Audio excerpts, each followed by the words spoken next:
আসসালামু আলাইকুম।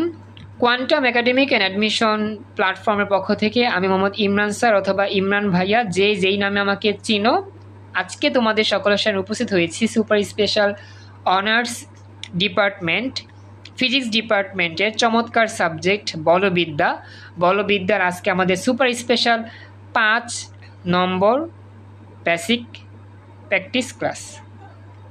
আজকের এই ক্লাসের শুরুতেই আমি একজনের নাম বলতেছি, আর ওর নাম হচ্ছে প্রণালী। তো আজকের ক্লাসে প্রণালী জয়েন করছে। তো আমি একটু বলি, প্রণালী যেই কলেজে ভর্তি হয়েছে অনার্স ডিপার্টমেন্টে ফিজিক্সে, তো ওই ডিপার্টমেন্টেরই বা ওই কলেজেরই ঠিক সেম ডিপার্টমেন্টেরই আমার এক স্টুডেন্ট আছে, ওর নাম হচ্ছে নৌসিন। তো প্রণালী, আমি একটা বিষয় তোমাকে শেয়ার করি, তুমি হয়তো জানো না। নৌসিন নামে একটা মেয়ে আছে তোমাদের কলেজেরই, তোমার সাথেই ফিজিক্স ডিপার্টমেন্টেই ও আছে। তো নৌসিনী আমাকে বলছে স্যার যে আপনি অনার্সের ফিজিক্স ক্লাস করান কিনা। তো নৌসিনের যেই দিন এসএমএসটা আমি পেয়েছি, এরপর থেকেই অনার্সের যেই ব্যাচ, সেই ব্যাচের কার্যক্রম আলাদা নামে মোটামুটি একটা ইন্সপিরেশন আসে যে হ্যাঁ, অনার্সের ব্যাচ আমি শুরু করার ট্রাই করি। আমার আসলে বিগত বছরগুলোতে অনলাইনে জার্নি ছিল এসএসসি এবং এইচএসসি নিয়ে। অনার্সের যে জার্নি সেটা হচ্ছে এই প্রথম তোমাদেরকে নিয়ে। তোমরা অনার্সের যে ফার্স্ট ইয়ার এখন বর্তমানে আছো, 2026 সালে তোমরা ভর্তি হয়েছো বিভিন্ন ডিপার্টমেন্টে। তো তোমাদের দিয়ে অনার্সের ব্যাচটা শুরু। আর নৌসিনী আমাকে বলছে যে স্যার আপনি অনার্সের ক্লাস করান কিনা। তো আমি বলছি যে আসলে আমি অনার্সের ক্লাস তো ওরকমভাবে করাই নাই, যেহেতু তুমি চাচ্ছ পড়তে আমি শুরু করি। তো নৌসিন আমার কাছে ইন্টারে পড়ছে, ইন্টারে 2 বছর পড়ছে আমার কাছে। তো সেই প্রেক্ষিতে নৌসিন বলছে স্যার আমার ফিজিক্সের টিচার দরকার, আপনি আমাকে পড়াবেন কিনা, বা আমার প্রয়োজন ফিজিক্স টিচার। সেই ক্ষেত্রে চিন্তা করলাম ঠিক আছে, তাহলে আমি পড়ানো শুরু করি। আল্লাহ নাম নিয়ে শুরু করা এবং এ পর্যন্ত ক্লাস স্টার্ট করা। তো নৌসিন, হ্যাঁ কারেন্ট থাকবে না বুঝছে, আমি শুরু করতেছি। তো নৌসিন যেই কলেজে আছে, যে ডিপার্টমেন্টে, প্রণালী তুমি সেই ডিপার্টমেন্টে, হয়তো বিষয়টা জানো না। তো এখন বললাম, আস্তে আস্তে নিয়মিত ক্লাস করো, আস্তে আস্তে জানতে পারবে ইনশাল্লাহ। নৌসিন বর্তমানে এখন নাই ক্লাসে, ও পরবর্তীতে ক্লাসে জয়েন করবে ইনশাল্লাহ। তো চলো শুরু করি। আজকে আমাদের 5 নম্বর যে লেকচার, সেই লেকচারে আমরা পড়তেছি 3 নম্বর টপিকের নাম হচ্ছে ভেক্টর রাশির বিভিন্ন রূপ। তো একটা বিষয় দুঃখজনক যে কারেন্টের সমস্যার জন্য অনেকে ক্লাস করতে পারো না, এটা অনেক আমার কাছেও খারাপ লাগে যখন বাচ্চারা ক্লাসে নিয়মিত আসতে পারে না। আমার জন্য সেটা কষ্টকর। তো আমি বলি, আমাদের এই যে টপিকটা আমরা আজকে পড়বো, টপিক 3 ভেক্টর রাশির বিভিন্ন রূপ, এই বিষয়গুলো আমরা ইন্টারে থাকতেও দেখেছিলাম। তারপর এখানে আমরা আরেকটু ভালো করে শেখার চেষ্টা করব। ধারাবাহিকভাবে আমাদের বইয়ের টপিক অনুযায়ী আমরা পড়তেছি। তো আমাদের ভেক্টরের যে কতগুলো বিভিন্ন রূপ আছে, এর মধ্যে প্রথম যেই কনসেপ্ট আমাদের এই বইতে দেওয়া আছে, তো এটা হচ্ছে আমাদের নাল ভেক্টর বা শূন্য ভেক্টর। আমি একটা বিষয় তোমাদের সাথে শেয়ার করি।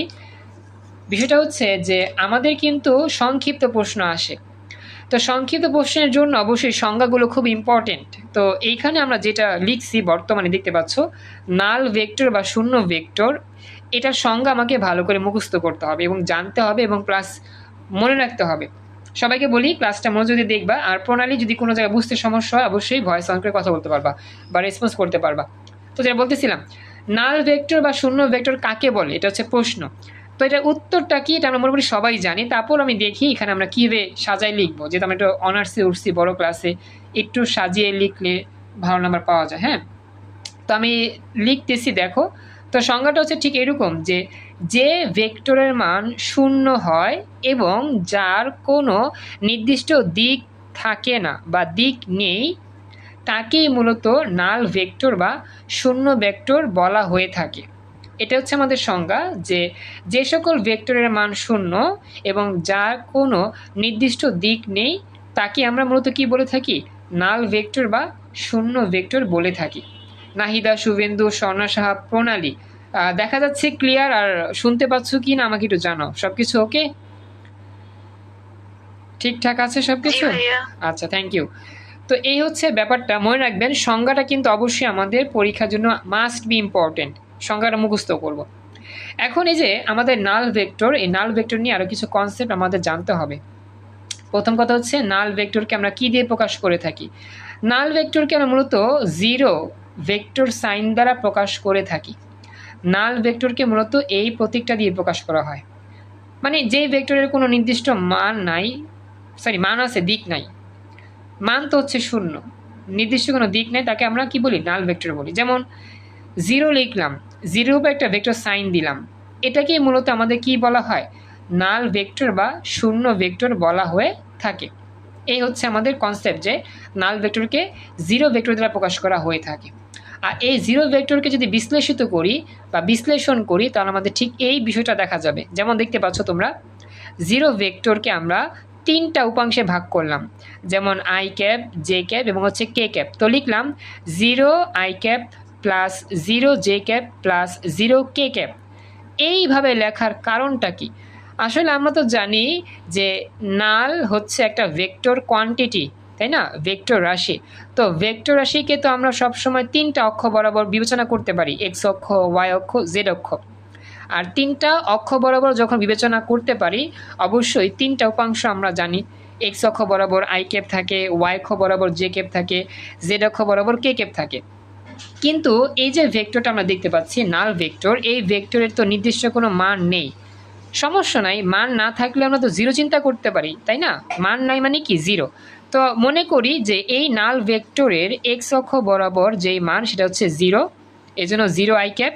আবার এই নাল ভেক্টরের ওয়াই অক্ষ বরাবরও এর মান জিরো, জিরো জে ক্যাপ।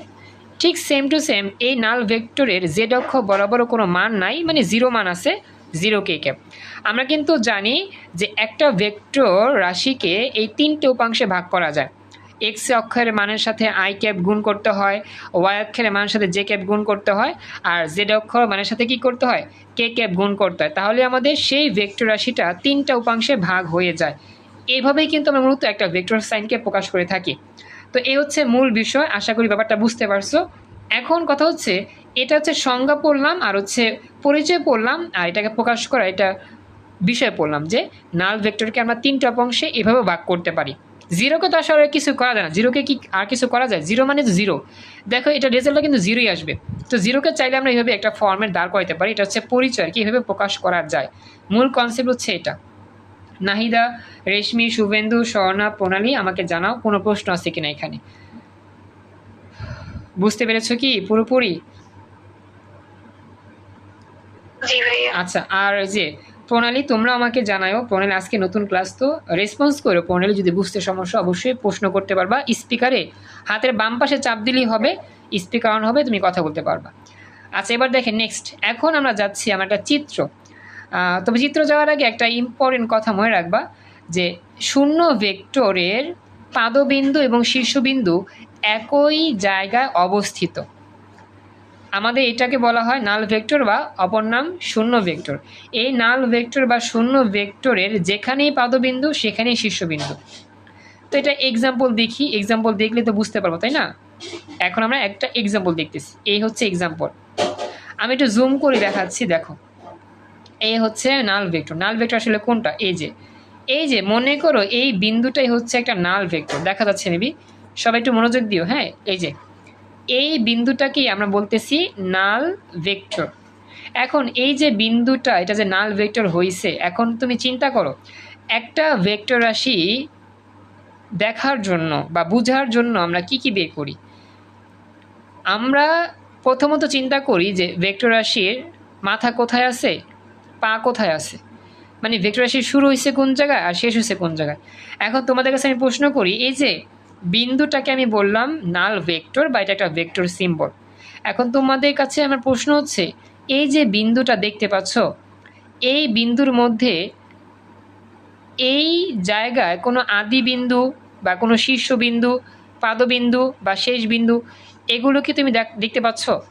আমরা তো জানি ভেক্টরের একটা কি থাকে, শুরু থাকে, শেষ থাকে, যেখানে পাদবিন্দু থাকে একটা, শীর্ষবিন্দু থাকে একটা। তো এই জায়গার মধ্যে কি তুমি কোনো চিহ্ন দেখতে পাও যে এটা আদি বিন্দু বা পাদবিন্দু বা এটা শীর্ষবিন্দু, দেখা যায় কি এরকম? আমরা ভেক্টর ক্লাসে তো পরিচয় পড়ছিলাম, ভেক্টরের পরিচয় কি ছিল, যেখানে ভেক্টর একটা শীর্ষবিন্দু থাকে, আবার পাদবিন্দুও থাকে। আমি একটু আগের নোটটা নিয়ে আসি, তাহলে বুঝতে পারবা। একটু ওয়েট করো 1 মিনিট।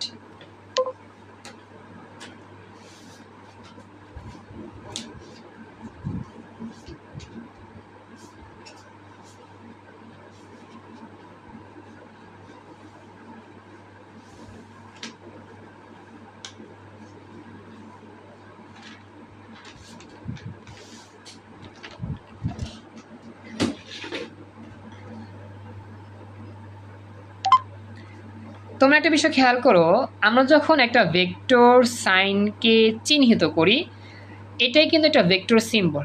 যেমন দেখো, এ বি একটা ভেক্টর রাশি যদি বলা হয়, তাহলে অবশ্যই এখানে শুরু বলতে কিছু একটা আছে, মানে ভেক্টর রাশি শুরু হয়েছে এ বিন্দু দিয়ে, শেষ হয়েছে বিতে। তো শুরু হইলে তার একটা বিন্দু থাকে যার নাম পাদবিন্দু, শেষ হইলে তার দিকে একটা তীর চিহ্ন থাকে, পাদবিন্দু শীর্ষবিন্দু বলে। তো এই যে এটাকে বলা হয় একটা ভেক্টর রাশি বা ভেক্টর আর কি। এখন তোমাদের কাছে আমি যদি প্রশ্ন করি, দেখো তো আমরা যে বিন্দুটাকে নাম দিয়েছি নাল ভেক্টর, এটা যে ভেক্টর, এইখানে কি এরকম কোনো শুরু বিন্দু, শেষ বিন্দু বা পাদবিন্দু, শীর্ষবিন্দু দেখা যাচ্ছে এই জায়গার মধ্যে? তুমি খুঁজে পাচ্ছ এখানে? আমার কথা কি বুঝতে পারছো? প্রশ্ন হচ্ছে, এই বিন্দুর মধ্যে কি কোনো পাদবিন্দু, শীর্ষবিন্দু কি দেখা যায়? নাহিদা, রেশমি, শুভেন্দু, স্বর্ণা, প্রণালী দেখা যাচ্ছে না। তার মানে কি? হ্যাঁ, তার মানে কি এটা এমন একটা ভেক্টর সিম্বল যেখানে কোনো পাদবিন্দু বা শীর্ষবিন্দু নাই। এক কথায় পাদবিন্দু বা শীর্ষবিন্দু নাই, অথবা এই বিন্দুতেই কাল্পনিকভাবে মনে করতে পারি এখানেই পাদবিন্দু আছে, এখানে কি আছে? শীর্ষবিন্দু আছে। এটাই হচ্ছে নাল ভেক্টর একটা স্পেসিফিক পরিচয়। আমরা মনে করি কাল্পনিক অর্থে এই বিন্দুটাই হচ্ছে নাল ভেক্টরের পাদবিন্দু। সিমিলারলি এই বিন্দুটাই হচ্ছে নাল ভেক্টরের শীর্ষবিন্দু। কেন? কারণ আমরা জানি নাল ভেক্টরের নির্দিষ্ট কোনো মান নাই। মান বলতে এটা শূন্য, এটা নির্দিষ্ট, শূন্যের পরে কোনো মান নাই। তো যেইটার মান আমাদের শূন্য, সেইখান থেকে তো কোনো কিছু বের করা পসিবল না। যেমন এখানে একটা মান থাকবে, এখানে একটা মান অবশ্যই থাকবে, 1 2 3 4 5, মানে এখানে একটা ভেক্টরের মান আছে। ভেক্টরটাকে তোমাকে ধরা যাবে, স্পর্শ করা যাবে, মানে কথা বলতেছি। পাদবিন্দু দেখা যায়, শীর্ষবিন্দু দেখা যায়, এটা সুন্দর ভেক্টর। কিন্তু নাল ভেক্টর তো আসলে কোনো ভেক্টরের মধ্যেই পড়ে না, নাই আগা নাই মাথা, কোনো কিছুই নাই এটার। তো এই জন্যই একটা বিন্দুকে নাল ভেক্টর বললে সেই বিন্দুতেই কাল্পনিকভাবে পাদবিন্দু আছে, মনে রাখতে হবে। আর সেই বিন্দুতে কি আছে? শীর্ষবিন্দু আছে। এটা কাল্পনিক ধারণা। তো এই জন্য বলতেছে যে নাল ভেক্টরের পাদবিন্দু আর শীর্ষবিন্দু কি একই জায়গায় অবস্থিত। এটাই হচ্ছে তার চিত্রের প্রমাণ। এবার আমাকে জানাও, এই যে লাস্ট লাইনে যে ব্যাখ্যা দিলাম চিত্র দিয়ে, এখানে কি কারো কোনো জায়গায় বুঝতে প্রবলেম আছে কিনা বা প্রশ্ন আছে কিনা? ওকে, তো এই হচ্ছে মোটামুটি আমার কনসেপ্ট, যে নাল ভেক্টরটা দেখতে ঠিক এরকমই হয়, আর কনসেপ্টে কাজ করে। Thank you so much Tamanna, join করছে, খুশি হলাম। আচ্ছা, এবার দেখেন নেক্সট পরবর্তী অংশে আমরা যাব। পরবর্তী অংশ হচ্ছে কি, এটা আমাদের নাল ভেক্টরের আলোচনা শেষ, নাল ভেক্টর নিয়ে কনসেপ্ট বোঝা শেষ। পরবর্তী যে 2 নাম্বার অংশ, এটা হচ্ছে সম ভেক্টর বা সমান ভেক্টর। সিমিলারলি আগের মতোই আপনাদেরকে বলতেছি যে অবশ্যই সংজ্ঞাটা পড়তে হবে, কারণ পরীক্ষায় সংক্ষিপ্ত আমাদের সংজ্ঞা আসে। তো আমরা এখন সম ভেক্টর বা সমান ভেক্টরের সংজ্ঞা পড়ব। এখন একটা বিষয় আপনাদের কাছে শেয়ার করি, সম ভেক্টর বা সমান ভেক্টর এটা কি একটা ভেক্টরের মধ্যে কাজ করে নাকি একাধিক ভেক্টরের মধ্যে কাজ করে, বলতে পারবেন? সম ভেক্টর কি একটা ভেক্টরের মধ্যে কাজ করে? বলো। চমৎকার, হ্যাঁ, থ্যাংক ইউ সো মাচ রেশমি, উত্তর রাইট। কমপক্ষে 2টি ভেক্টরের মধ্যেই সমান ভেক্টর কাজ করে বা সম ভেক্টর কাজ করে। পরীক্ষাতে সম ভেক্টর দেওয়া থাকতে পারে অথবা সমান ভেক্টরও থাকতে পারে। সংজ্ঞাটা পড়ি, চলেন। সংজ্ঞাটা হচ্ছে সমজাতীয় দুইটি ভেক্টরের মান সমান হলে এবং এদের দিক যদি একই দিকে হয়, তখনই তাদেরকে পরস্পরের সমান ভেক্টর বলা হয়ে থাকে। মনে রাখবা, কমপক্ষে 2টি ভেক্টর থাকবে এবং ভেক্টরগুলোর মান কি হবে? অলওয়েজ সমান হবে। ভেক্টরের মান অলওয়েজ কি হবে? সমান হবে। এবং সবচেয়ে গুরুত্বপূর্ণ কথা, এদের দিকটাও সেম হবে, একই দিকে থাকবে। একটা ভেক্টর এ যেদিকে আছে, ভি ভেক্টর সেদিকেই থাকবে, মানও কিন্তু সেম হবে। একটার মান 10 হলে পরেরটার মানও 10 হবে। মানও সেম থাকতে হবে, দিকও সেম থাকতে হবে, তাহলে তাকে সমান বলা যাবে। কিন্তু যদি এরকম হয় দুইটি ভেক্টরের মান সমান, দিকটা সেম না, তখন কি তাকে সমভেক্টর বলা যাবে? ভেরি গুড, তখন কিন্তু তাকে সমান ভেক্টর বলা যাবে না। কেন? মান তো সমান। আসলে ভেক্টর রাশি শুধুমাত্র মান দ্বারা প্রকাশ করা হয় না, দিকের মাধ্যমে প্রকাশ করতে হয়, মান প্লাস দিক। তো খেয়াল রাখবেন, ভেক্টর রাশিকে উপস্থাপন করতে চাইলে মানের সাথে সাথে দিককেও বলতে হবে। শুধু মান মিললেই হবে না, দিকটাও মিলতে হবে, তাহলেই সেই ভেক্টর রাশিগুলো কী হবে? পারফেক্ট রাশি হবে। তো মনে রাখবা, সমজাতীয় দুইটি ভেক্টর রাশির মান সমান হলে এবং অবশ্যই দিকটাও একই দিক হলে তাদেরকে পরস্পরের সমান ভেক্টর বলা হয়। এখন একটা বিষয় আমি তোমাদেরকে বলি, সমজাতীয় এ কথাটার মানে কি তোমরা জানো? সমজাতীয় মানে কি? এনিওয়ান, সমজাতীয় কথার অর্থ কি?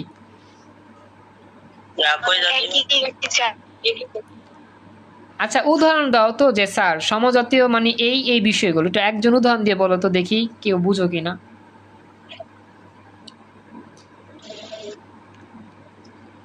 একই জাতীয় তো বুঝছি, এখন এটা মানে কি আসলে? একই জাতির মধ্যে তো কত কিছু থাকে, এটা তুমি কি বুঝছো? একই জাতীয় কথার মধ্যে কি বুঝতে পারছো? আমি সেটাই তোমার কাছে প্রশ্ন করলাম। মানে দুইটা ভেক্টর হচ্ছে একই দিকে হচ্ছে ওদের দিয়ে চিহ্নগুলো থাকবে। না না, এটা না সমজাতীয় বলতে। না না, সমজাতীয় আসলে এটা না। হ্যাঁ শুভেন্দু, আবার বলো, বুঝি নাই। শুভেন্দু আবার বলো, ক্লিয়ারলি বলো। দুইটা জিনিস যেটা একই রকমের আর কি। একই রকম তো বুঝছি, ফিজিক্সের ভাষা একটা উদাহরণ দাও যে স্যার এইরকম ব্যাপারটা। আমি চাচ্ছিলাম ওই উদাহরণটা, ফিজিক্সের ভাষা আমরা কি বুঝতে পারি এটা। একই রকম ঠিক আছে, এখন একই রকমটা কি? একটা উদাহরণ দাও, ফিজিক্সের ভাষায় উদাহরণটা দাও, ক্লু বলে দিলাম।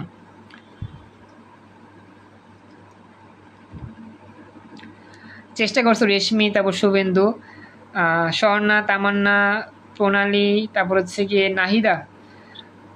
তোমরা বলতে পারো চাইলে, অপোনিয়ন জানতে পারো, জানতে হবে, এটা শিখতে হবে আমাদের। হ্যাঁ নাহিদা, কিছু বলবা? ট্রাই, চেষ্টা করো। একই জাতীয় বলতে তো মানে ফিজিক্সের ভাষায় বলতে গেলে যে মানে দুইটা জাত বা বৈশিষ্ট্য একই রকম থাকবে, আর কাজ করলেও একই রকম কাজ করবে।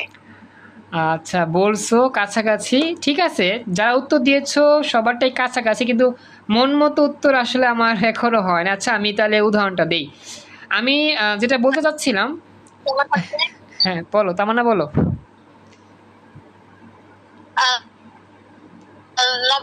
চিনি বা পানির মিশ্রণ, এরকম মানে কিছু হবে। না না, এরকম না। থ্যাংক ইউ, চেষ্টা করছো, ওকে। আমি তোমাদেরকে হয়তো বা প্রশ্নটা করছি একটু ক্রিটিক্যাল, তোমাদের কাছে লাগছে হইতে পারে। আচ্ছা আমি উত্তরটা দিয়ে দিচ্ছি, হ্যাঁ। আচ্ছা, সরকার জয়েন করছো, তোমার নামটা পুরোপুরি বলে দিলে ভালো হতো। উত্তরটা হচ্ছে সমজাতীয় মানে হচ্ছে তাদের জাত সমান হবে, কিন্তু এটা ফিজিক্সের ভাষা এরকম না। ফিজিক্সের ভাষায় বলতে বোঝায় যে সকল রাশি ভেক্টর রাশি হয় তাদের মধ্য থেকে উত্তর দিতে হবে। এখন ভেক্টর রাশির একটা উদাহরণ দাও যেটাকে ভেক্টর রাশি বলে, বলো তো একটা ভেক্টর রাশি কী হইতে পারে? ভেক্টর রাশি একটা উদাহরণ দাও, যে কোনো একটা ভেক্টর রাশি উদাহরণ দাও, বলো। যে কোনো একটি ভেক্টর রাশির উদাহরণ দিন, পারবেন তো? এটাও পারবা না? যে কোনো একটা ভেক্টর রাশি, পথে এ বিন্দু থেকে বি বিন্দুতে যায় সরল রেখায়। না আমি উদাহরণ চাচ্ছি, এগুলো না উদাহরণ, মানে ভেক্টর রাশির উদাহরণ পড়ছি না আমরা, সেই উদাহরণ থেকে একটা বলো যে এটা ভেক্টর রাশি, ওটা ভেক্টর রাশি, এরকম কিছু। হ্যাঁ চমৎকার, থ্যাংক ইউ, এই তো পারছো তামান্না। সরণ বা ত্বরণ বা বেগ। হ্যাঁ ভেরি গুড, আমি আসলে এইটাই জানতে চাচ্ছিলাম, হ্যাঁ উদাহরণ চাচ্ছিলাম। আচ্ছা মনে করো যে বেগ নিয়ে কথা বলতেছি, হ্যাঁ। এখন যদি তোমার কাছে একটা বেগের মান দিয়ে দেয়, সাপোজ এ হচ্ছে একটা বেগের মান 10 মিটার পার সেকেন্ড। এখন যদি বলা হয় বি আরেকটা রাশি, এটাও ভেক্টর রাশি, তবে এটা বেগ না হয়ে ত্বরণ। একটা হচ্ছে তোমার বেগ, একটা হচ্ছে ত্বরণ। এখন বলে দিল যে, আমি এটা লিখে বুঝাইলে ইজিলি বুঝতে পারবো, হ্যাঁ আমি একটু লিখে দেখাচ্ছি, একটু ওয়েট, জাস্ট ওয়েট সামটাইমস। এটা একটু ক্লিয়ার হলে আপনাদের বুঝতে সহজ হবে পড়াটা। একটু দাঁড়ান, আমি একটু রাফ নিয়ে নিই। হ্যাঁ, আমি যদি আপনাদেরকে একটু বুঝাই দিই, মনে করেন এ হচ্ছে একটা ভেক্টর রাশি। হ্যাঁ, বলা হলো যে এ ভেক্টর রাশির মান হচ্ছে সাপোজ 10, মনে করেন এটা হচ্ছে 10 লিখলাম। তবে এর এককটা লিখলাম এরকম যে ms ইনভার্স 1, তার মানে এ হচ্ছে ভেক্টর রাশি, কারণ ভেক্টর সাইন আছে, এর মান হচ্ছে কি আছে, একটা প্রতীক আছে। এখন এটা কিসের? এটা হচ্ছে বেগের। এ হচ্ছে কিসের বিষয়? বেগ, তার মানে বেগ একটা ভেক্টর রাশি, তাই না? এটা গেল। এখন বললাম বি আরেকটা ভেক্টর রাশি, ভি হচ্ছে আমাদের আরেকটা ভেক্টর কোয়ান্টিটি, তবে এর মানও মনে করেন যে 10 লিখলাম, এর মানও লিখলাম 10, কিন্তু লিখে দিলাম যে এম এস ইনভার্স 2। তখন এই বিটা কি আসলে বেগ বুঝাইছে নাকি কি বুঝাইছে বলেন তো? দেখি কি বি আসলে কি বুঝাইছে? বি আসলে কি? ত্বরণ। ভেরি গুড, এটা কিন্তু ত্বরণ। এটা কি? ত্বরণ। মনে রাখবেন একটা বিষয়, এও ভেক্টর রাশি, বিও ভেক্টর রাশি। এখন বলেন এই দুটা কি সমজাতীয় হয়েছে কিনা? হ্যাঁ, চমৎকার। না, এটা তো কখনো সমজাতীয় হয় নাই। মনে রাখবা, সমজাতীয় মানে জাত সেম হইতে হবে। এর জাত কি? বেগ। বি এর জাত কিন্তু বেগ না, এটা ত্বরণ। দুইটাই ভেক্টর রাশি, দুইটার মান সেম, প্রতীকটা আবার আলাদা, এর পরিচয়টাও আলাদা। এগুলোকে আসলে বলা হয় অসমজাতীয় ভেক্টর রাশি, সমজাতীয় নয়। বি কেয়ারফুল, এটা কিন্তু অনেকে বুঝে না যে সমজাতীয় মানেটা অনেকেই ভুল করে, অনেকে মনে করে ভেক্টর হলেই সমজাতীয়, আসলে না। ভেক্টর হলেই সেটা সমজাতীয় হয় না। যেমন এইখানে এ একটা ভেক্টর, বিও একটা ভেক্টর, এগুলো ভেক্টর রাশি কিন্তু সমজাতীয় না। কেন?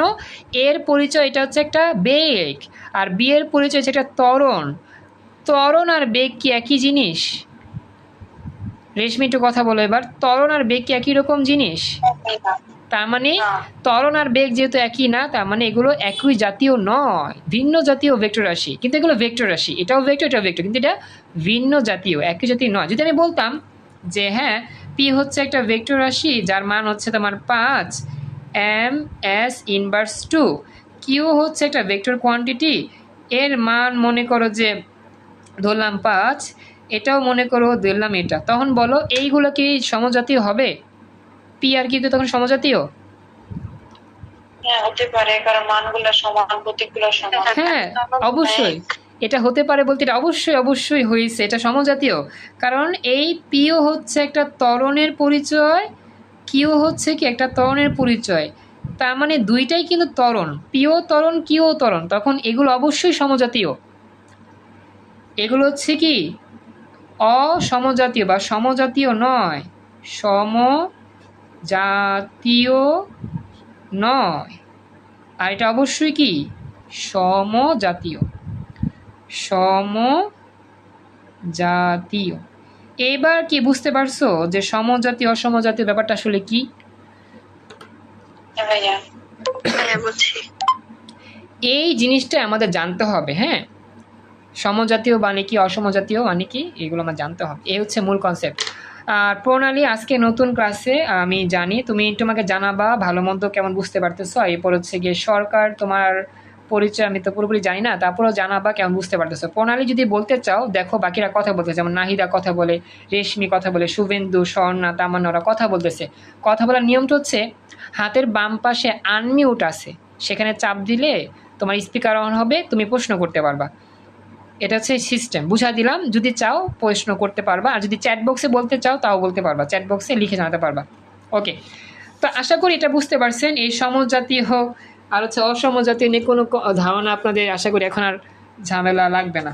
এবার একটা এক্সাম্পল আমি দেখি। হ্যাঁ, মনে করেন যে চিত্রের মধ্যে দেখা যাচ্ছে দুইটা পরিচয়, আমি একটু হাত দিয়ে ডেকে রাখতেছি, একটা বিষয় আমি পরে বলবো।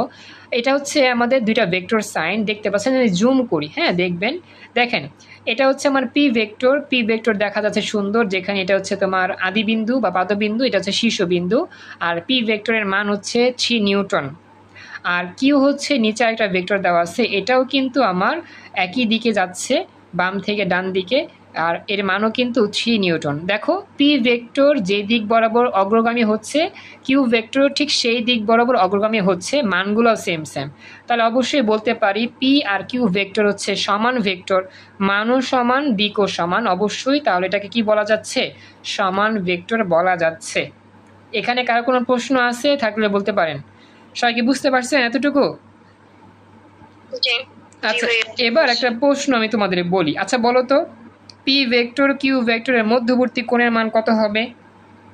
ইন্টার থাকতে আমরা সব পড়ছি এগুলা। পি কিউ এর মধ্যবর্তী, 0 ডিগ্রি। হ্যাঁ চমৎকার, thank you so much. 0 degree. কেন 0 ডিগ্রি?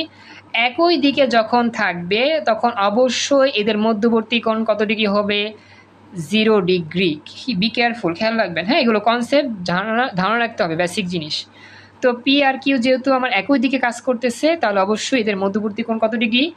0 ডিগ্রি। ওকে, তো এই টপিকটা আমার শেষ। 2 নাম্বার নিয়ে আলোচনা করলাম, প্রথমে সংজ্ঞা পড়লাম, তারপরে সমজাতীয় ব্যাপারটা বুঝতে পারলাম, এবার হচ্ছে উদাহরণ দিয়ে শেষ করলাম। এখন বলেন এখানে কি কার কোনো প্রশ্ন আছে? এনিওয়ান, কোনো প্রশ্ন আছে এখানে? না ভাইয়া। তাহলে চলে যাচ্ছে আমরা নেক্সট পরবর্তী টপিকে, 3 নাম্বারে। হ্যাঁ, তো আমাদের আসলে এখন আমরা যেগুলো পড়তেছি এগুলো হচ্ছে আমার ধারাবাহিক নিয়ম অনুযায়ী, টপিক অনুযায়ী। সামনে আমরা যখন প্র্যাকটিস করব ম্যাথ তখন দেখবো, সমস্যা নেই। আমাদের সংক্ষিপ্ত প্রশ্নের জন্য হলেও অবশ্যই এগুলো জানতে হবে, কারণ ওগুলো পরীক্ষা আসতে পারে ইনশাল্লাহ। তো দেখো 3 নাম্বার যে ইয়াটা সেটা হচ্ছে কি, বিপরীত ভেক্টর বা ঋণ ভেক্টর বা ঋণাত্মক ভেক্টর। মনে রাখবা এই ভেক্টরের 3টা পরিচয়, একটাকে বলা হয় বিপরীত ভেক্টর, আরেকটা হচ্ছে ঋণ ভেক্টর অথবা কি ঋণাত্মক ভেক্টর। আচ্ছা, যার নাম সরকার, শুধু সরকার নামে জয়েন করছো, তুমি তোমার পরিচয় আমাকে জানাইও প্লিজ। তোমার পরিচয় জানানোর জন্য তুমি আমাকে মেসেঞ্জার বা হোয়াটসঅ্যাপে নক দিবা, পার্সোনালি নক দিবা, বা মেসেঞ্জার থেকে বলো স্যার আমি জয়েন করছি সরকার নামে। তোমার পরিচয় আমি জানতে পারতেছি না, বা তোমার সাথে আমার তেমন পরিচয় নাই, যতটুকু মনে হয় এই নামে তো আগে কখনো দেখি নাই। তুমি একটু আমাকে জানাইও চ্যাটবক্সে বলতে মেসেঞ্জারে জানাইও, তোমার সাথে পরে যোগাযোগ করবো। আর বুঝতে সমস্যা হলো বললো আমাকে। আচ্ছা এবার দেখেন তো, বিপরীত ভেক্টর বা ঋণ ভেক্টর বা ঋণাত্মক ভেক্টরের সংজ্ঞাটা আমরা কি শিখব? ঠিক একটু আগে যেরকম পড়ছি ওরকমভাবেই সংজ্ঞাটা হবে। হ্যাঁ, সংজ্ঞা হচ্ছে সমজাতীয় দুইটি ভেক্টরের মান সমান, কিন্তু দিক পরস্পরের বিপরীতমুখী হলে বা বিপরীত হলে একটিকে অপরটির বিপরীত ভেক্টর বলা হবে বা ঋণাত্মক ভেক্টর বলা হবে। এই সংজ্ঞাটা কিন্তু আমাদের একটু আগে যেটা পড়ছিলাম হুবহু সেম ওইটার মতোই, জাস্ট একটা জায়গায় পার্থক্য। আগে কি ছিল যে সমজাতীয় দুইটি ভেক্টরের মানও সমান থাকবে, দিকও সেম থাকবে, তখনই তাদেরকে বলা হবে সমান ভেক্টর। এখানে বলতেছে বিপরীত ভেক্টর বা ঋণাত্মক ভেক্টর বা ঋণ ভেক্টর। এই জায়গার মধ্যে জাস্ট একটা জিনিস মিল পাচ্ছি, আমরা মানে মিল পাচ্ছি, মান সমান। আমাদের এখানেও সমজাতীয় দুটি ভেক্টর থাকবে এবং এই ভেক্টরগুলোর মান সমান হবে, কিন্তু এদের দিক পরস্পর বিপরীত দিকে হবে। একটা ডান দিকে থাকলে একটা থাকবে বাম দিকে, একটা উপরে থাকলে একটা থাকবে নিচে, অর্থাৎ অপোজিট দিকে থাকবে। শুধুমাত্র ওই ক্ষেত্রেই একটি অপরটিকে পরস্পরের বিপরীত ভেক্টর বা ঋণাত্মক ভেক্টর বলা যাবে। এটাই হচ্ছে সংজ্ঞা। নাহিদা, রেশমি, সরকার, শুভেন্দু, স্বর্ণা, তামান্না, প্রণালী, আমাকে জানাও সংজ্ঞাটা বুঝতে পারছো কিনা। জি ভাই। আচ্ছা, এখন কথা হচ্ছে যে এখানেও কিন্তু সেম আমাদের দুইটা ভেক্টরই কাজ করবে। এখন মনে করো আমি এই দুইটা ভেক্টর তোমাদের দেখাচ্ছি এক্সাম্পল হিসাবে। মনে করো যে আমাদের এখানে একটা ভেক্টর আছে এ 7 নিউটন, বাম থেকে ডান দিকে যাচ্ছে। আরেকটা ভেক্টর আমরা আঁকবো, এটা তীর চিহ্ন দিয়ে আঁকতেছি, সেম টু সেম, এটা হচ্ছে বি ভেক্টর। এখন দেখো এ আর বি এর মানটা সেম, এদের কি দিক সেম? এদের দিক কি সেম? এ আর বি এর দিক কি সেম? এরা কি একই দিকে কাজ করতেছে? কথা বলো, তোমরা কি আমার প্রশ্ন বুঝতে পারছো? আমি প্রশ্ন করেছি এ আর বি একই দিকে কাজ করতেছে কি করতেছে না? না, এটা বিপরীত দিকে কাজ করছে। হ্যাঁ দেখো, ভেরি গুড। এখানে আমার এ ভেক্টর ডান দিকে কাজ করে, বি ভেক্টর বাম দিকে কাজ করে, ঠিক অপোজিট দিকে, কিন্তু মানগুলো তো সেম। এ ভেক্টরের মান 7 নিউটন, বি ভেক্টরের মান 7 নিউটন। মান তো সেম হবেই। বিপরীত ভেক্টর বা ঋণাত্মক ভেক্টরের সংজ্ঞায় বলছে মান সেম হবে, কিন্তু দিক হবে উল্টা, একটা ডান দিকে থাকলে আর একটা বাম দিকে। এটা হচ্ছে মূল বিষয়। তো এখন দেখো বি ভেক্টর কিন্তু বাম দিকে কাজ করতেছে, এ ভেক্টর ডান দিকে। এখন প্রশ্ন করি, এই দুটা ভেক্টরের মধ্যবর্তী কোণের মান কত বলো তো? 180 ডিগ্রি। চমৎকার, ভেরি গুড, উত্তর রাইট, 180 ডিগ্রি। আমরা সবাই জানি, ইন্টার থেকে পড়ছিলাম, যখনই দুটি ভেক্টর বিপরীত দিকে কাজ করবে তখন এদের মধ্যবর্তী কোণ কত ডিগ্রি হবে? 180 ডিগ্রি। 180 ডিগ্রি, ঠিক আছে। এই হচ্ছে মূল বিষয়, যে 180 ডিগ্রি হচ্ছে এদের কি মধ্যবর্তী কোণের মান। তো আশা করি এই ব্যাপারটাও ক্লিয়ারলি বুঝতে পারছো। ওকে, তো এইখানে কি কারো কোনো প্রশ্ন আছে যতটুকু বুঝাইছি বিপরীত ভেক্টর নিয়ে? না ভাইয়া। তবে আমি একটা উদাহরণ দিই, দেখো তোমরা বুঝো কিনা। হ্যাঁ, একটু ওয়েট, আমি উদাহরণটা রাফে দিচ্ছি, দেখো। মনে করো আমি দুটা ভেক্টর রাশির মান লিখবো, চিত্র লিখবো না, চিত্র ছাড়া আমি তোমাদের দেখাবো, দেখি কারা বুঝতে পারো। হ্যাঁ, আমি জাস্ট চিত্রটা বাদ দিয়ে মান লিখতেছি। মনে করো দুইটা ভেক্টর আছে, একটা ভেক্টরকে ধরলাম এস, এই এস ভেক্টরের মান হচ্ছে সাপোজ তোমার ধরলাম 10 নিউটন, আর এটা হচ্ছে টি, এটা একটা ভেক্টর সিম্বল, মনে করো ভেক্টর রাশি। হ্যাঁ, তো এটার মান হচ্ছে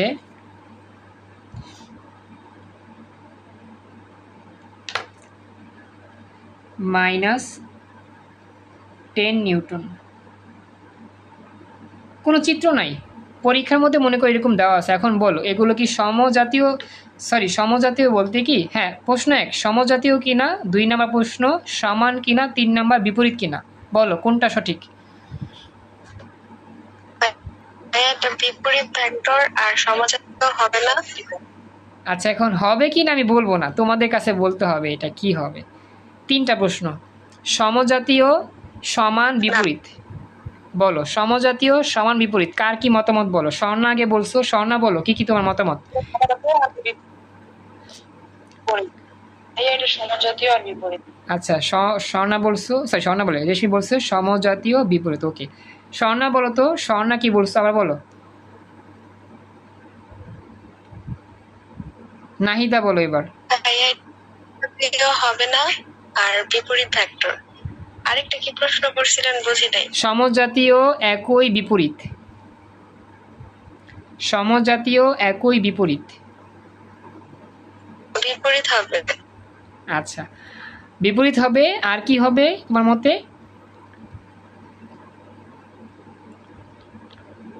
সমজাতীয় হবে না। সমজাতীয় হবে না? নিউটন মানে কি বল, এটাও নিউটন, এটা নিউটন, বল সমজাতীয়, দুইটাই সমজাতীয় এবং বিপরীত, ঠিক আছে। থ্যাংক ইউ সো মাচ, উত্তর দিয়েছো। ক্লাসের লিঙ্ক এখানেই শেষ, আজকের মতো এখানেই ক্লাস শেষ। আসসালামু আলাইকুম, আল্লাহ হাফিজ।